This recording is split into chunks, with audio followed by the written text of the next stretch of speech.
सज्जनों ते मित्रों, अफजल वंजल का सलाम होवे। अज असी तुहाडे सामने प्रोफैसर तनवीर हुसैन अजमी होरां दी किताब कलम दे वैन लैके हाजिर हो गए हैं। अज उन्हां दी एक गज़ल पढ़न लगे हैं जी।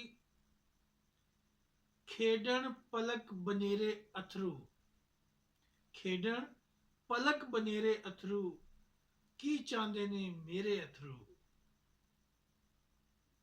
ओदे कोल च लखां खुशियां, मेरे कोल बथेरे अथरू। मौत प्याला सदरा पीता, चावां ने फिर केरे अथरू। मैं भुखियां दी सूरत वेखे, अपने चार चुफेरे अथरू।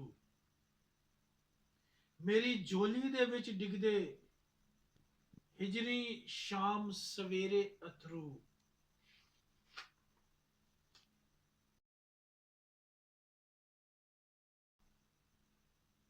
बन ना जाइए यार तमाशा, लुक लुक ताइयों केरे अथरू।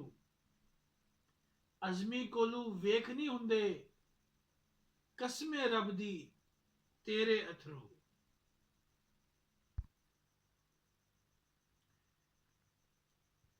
अगली गजल पढ़ने जी हुण।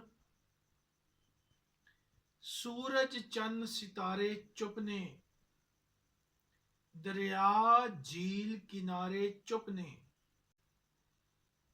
गम दी बुक्कल मारी बैठे, दो नैना दे मारे चुप ने। जुरलू वाले ढोल वजावन, जित्ती बाजी हारे चुप ने। हसया ओ ते रोले पै गए, मैं रोया ते सारे चुप ने। वैरी बुए आन खलोते, मेरे यार प्यारे चुप ने।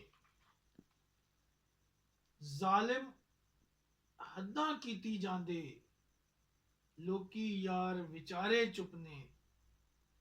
अजमी बुल्ली जंदरे वज्जे, मेरे जय दुखियारे चुप ने। मेहरबानी जी, जींदे रहो ते वसदे रहो।